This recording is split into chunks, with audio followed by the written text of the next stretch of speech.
What's up, everybody? I'm alive.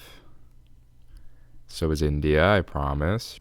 So the first step to that whole moving process was several plane rides. I took a plane from Chicago to Anchorage, and then from Anchorage I took a plane to another city sort of northwest of Anchorage called Bethel.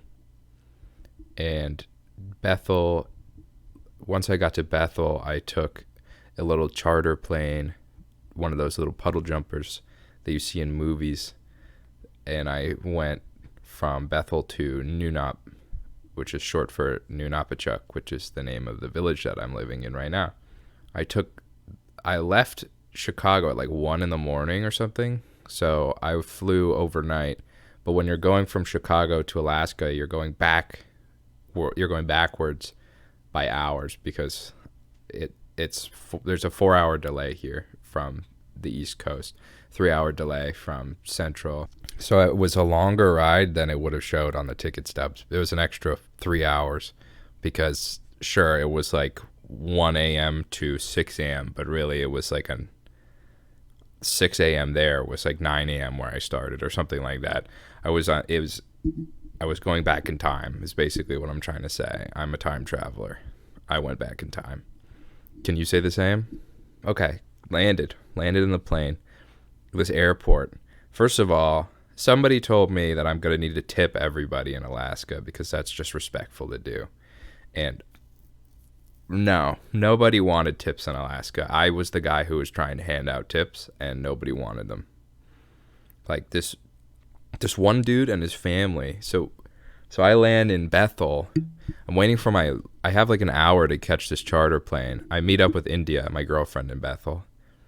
She's been living in Alaska a couple weeks more than me. She lives here now. Obviously, we live together in this house. If you're not familiar with her, she's beautiful. She's the love of my life. Anyway, waiting for the luggage on the little roundabout. It took like 50 minutes. Like 50 minutes to get my luggage off of the little roundabout. So we had like 10 minutes to leg it because we couldn't get a taxi to the other airport, the little charter plane airport. So I was just like, India, you're going to have to pick up these bags. I'm grabbing my bags and we're booking it. So we started jogging. A dude, I don't know who he was, came with his pickup and he was like, are you going to the airport? And we said, yeah. And he said, me too. Throw your stuff in the back of my pickup and then I'll meet you there. And, at the time I was like, do I want to throw all of my personal belongings in the back of this dude's pickup? We put it in the back of his truck. He drove it down there. We arrived. He was waiting at the front. He gave us our stuff back. Everything was there. It was all still sealed up. I tried to give him $10. Thank you for carrying my stuff. And he refused it. Gave me a pat on the back and then he was gone. And I asked him where he was from, and he said he was from one of the villages around here. Well, that's just one example. Everybody's super nice. Everybody is super nice here. And they love to be sassy and pick on you. That's another thing I've noticed. I can't say that about everybody. I haven't met everybody here, obviously, but the people I have met, they love to kind of roast each other, and they're kind of quiet and shy. But I'm just saying, if you're an outsider looking in and you were considering coming here, you don't worry about the tips. Apparently nobody wants the tip. The only guy I got to take a tip, he refused me twice. And I said, listen, somebody's got to take this tip. And I gave it to him. And he said, thank you very much. And I said, no problem, dude. Take the tip and be gone. Get out of here. Now, in all seriousness, that dude, the guy who actually took the tip, brought his personal fishing boat and went all the way up the river to the airport and then loaded all of our luggage onto his boat and then boated us across the river down to our house and also all of our stuff and then unloaded it onto the dock. And I was like, here's $10, man. Take this $10. And he was like, no, I can't. I really can't. I don't want to say don't offer people tips. I feel like maybe that is polite to offer people tips, but don't be surprised if people say no, they don't want it. Just be like, okay, fair enough, and then leave. So our house, layout of our house. We have a bathroom, we have a kitchen, we have like a living room area that has a wall between it and the bedroom. So the bedroom and the living room are not actually separate rooms. They have a wall between them, but there's no door or anything like that. It's not a full wall. There's still lights that run through both. I like it. I like our house. It's a very beautiful house. There's problems with potential lead paint because it was built in like 1942 or something, and it was a government building.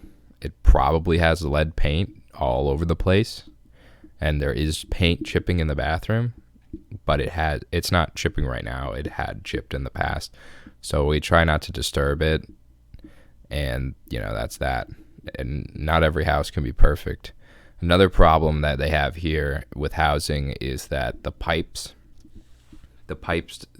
tap water here has too much iron in it. It's not really safe to drink a lot of it. So instead they gave us a free filtration machine, and we filter all of our drinking water and cooking water, which is fine. So for entertainment, we don't actually have a TV, as you'll see in the video. We don't have a TV on the wall. Instead, we have a projector, and I have my Xbox 360, which I'm using as a DVD player, and we have a single speaker that I got on Amazon for like $15 and a projector that I got on Amazon for like $20. And that's been our entertainment system, and it's been fine. The only thing that gets kind of annoying is that whenever we want to watch TV, we have to close the window blinds. So what am I doing out here? That's a good question. Thanks for asking. First of all, subsistence living, low key, not a lot. I'm not technically a citizen of Alaska yet. That's going to be happening sometime next year. So I can live here, but I am not allowed to get like a moose hunting permit, or at least not an affordable one, to actually go out and hunt a moose. I got a day pass for fishing salmon, and I went with some of the other teachers and one of the guys from the village named Duke, and we went out on these fishing boats. Almost everybody has a boat here rather than a car. They live off the river. They use the river almost like a highway system, and the river leads right to Bethel and to a lot of the other villages. They are interconnected and dependent on the river. Some people have cars. The way they get cars there is they drive them up in the wintertime when the river is frozen over. And people will use a snowmobile or a car to get to Bethel in the winter. Maybe a plane. Planes are expensive, though. A lot of people just prefer boats. So one of the reasons boats are so important, on the topic of boats, is that the village itself is divided in half by the river. The river kind of bisects the entire village. So most of the housing is on one side, and the school, grocery store. We have one grocery store in the village. We have one hardware store, and there's like a laundry area. I've never been there because we have a washing machine and a dryer in our building. So I don't really know how that works, but I know it's over here on this side. So if we want to visit a family, if we get an invitation from a family to come to their home, they'll have a party, they might have some food, and we want to meet some people, well, we're out of luck unless we ask them to boat us over, or these two teachers who bought a boat, who invested in a boat here, take us over. That's really the only option. It's a pretty wide river, and it's beautiful. It's a beautiful river, but it's an obstacle if you're trying to meet new people and get involved with the community. But we're fortunate enough that two of the teachers that India and I are friends with have their own boat. We took their boat and Duke's boat, and we went salmon netting. So the way that works is instead of using a pole, they have almost like a way larger volleyball net with weights on one side, and so they tie it to the boat, and then they put the boat down the river slow, and it untangles the net, and the net goes out flat because the weights on the sides hold the bottom down, so it'll stay flat. Then they just let the other end go because the first end is tied to the boat. till it's all straight. And then they just relax, lounge, and talk. And every once in a while, you see a splash in the net, and you know that a salmon just got caught. We were out there for probably like 5 hours or something. And it was on the weekend. I think it was Saturday. And we brought home like 38 or 40 salmon, something like that. Then we just took half of them, one of the buckets, back on our side of the river, and we let Duke bring the other half to his family. So the teachers brought the salmon home. The rest of the day we spent cleaning it, and we gave some of the salmon out to some of the elders of the village. That's how you show politeness here. You should give a fish away, one of the fish you catch on your first time. So I gave a fish away. That left like 17 fish or something, and then we spent the rest of the day filleting them and then vacuum sealing them, because the same guys who invested in a boat also invested in a vacuum sealer, which was very cool of them.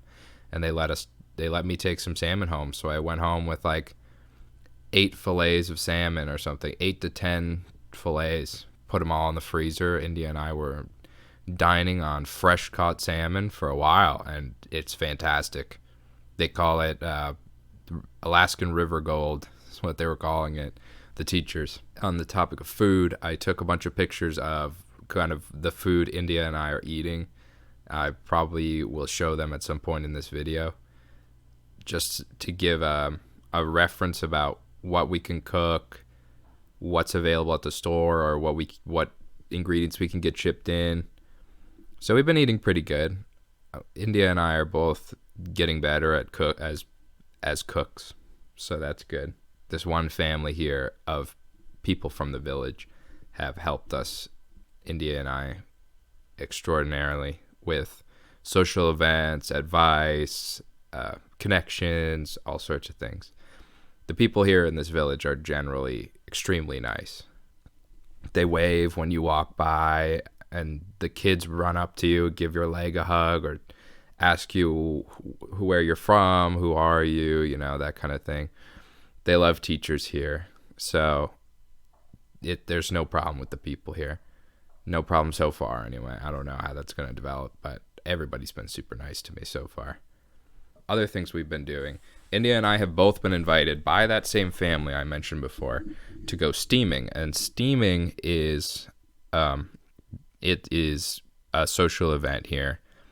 They have these steam houses, which are like small sheds that have 2 compartments, like a lobby area, and then another room with a furnace in it.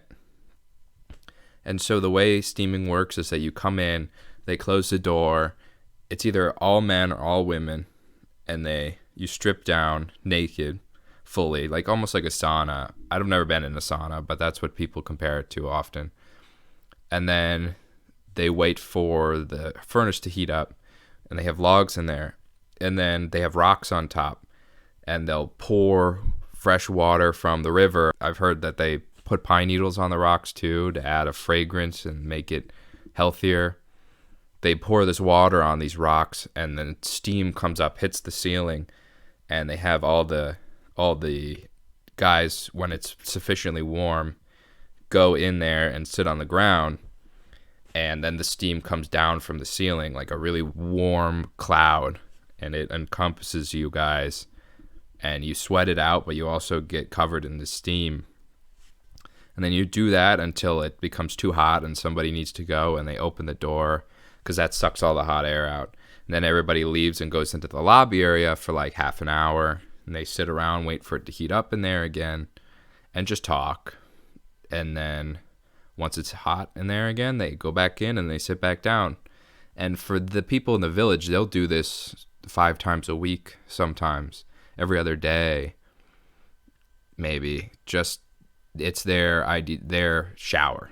So they get the steam, they sweat it out, and then when they're finally done, they take soap and shampoo and conditioner in there. They go in there with a bowl, like a porcelain bowl of purified water, cold water. They put a little bit of the boiling water in there, mix it up, and then a sponge, and then they just kind of sponge bathe themselves, and then when they're done, they douse themselves with the rest of the water, and get the soap out of their hair. So it's very hygienic, and I'm sure it can be very relaxing, but it's not relaxing necessarily for new teachers in some steams. The steam I've been to, the guy in charge who's a great dude, by the way, side note, he's a great guy. He loves it hot, and he makes it hot. And people will dread. I don't want to be mean, because he's a cool guy, and plenty of people in the village are used to it, so they find it an enjoyable experience. But the new teachers get so heated, they get so steamed, well, obviously, that eventually it'll be like, oh, I can't take it anymore, and then they push the door open. It's almost always the new teachers who push the door open and crawl out, and then everybody else has to leave. And you can't stand up. They really tell you, do not stand up. Don't panic, and then stand up. You're on the ground. So if you get up, you go right into the steam cloud, and you will pass out because you get so dizzy all of a sudden. The sudden rise in temperature, it'll make you like loopy, and then you'll fall. So don't pass out. Basically, don't pass out, and don't touch anything metal or bring any jewelry in. That's kind of the advice you need to follow. So with the new teachers, at least, when we steam, it's probably a minute to 2 minutes in the heat, and then half an hour to 45 minutes waiting in the lobby, cooling off, drinking cold water, enjoying sometimes they'll even open the door a little bit when it's nighttime and just let the cold winter air come in and cool everybody off.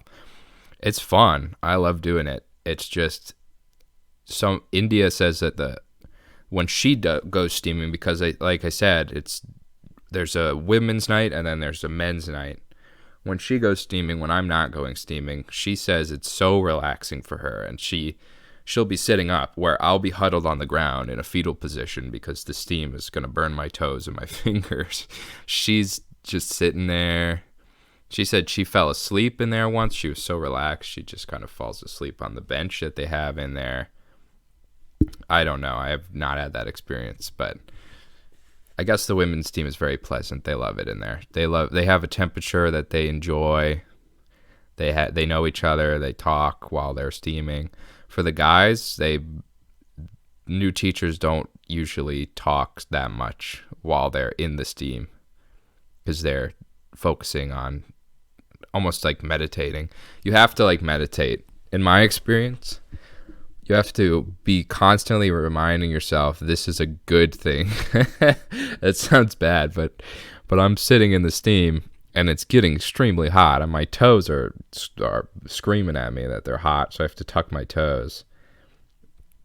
And they have like a special towel that you wrap around your ears. It's like a headband, but it goes around your ears and over your forehead, so that the steam catches on the fabric and not on your ears. But I have to be like, okay, this is good. I'm getting washed. I'm purifying.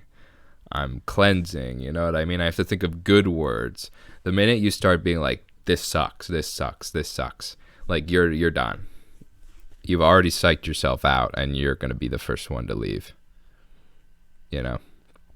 But steaming, wonderful experience. I'm happy that I tried it.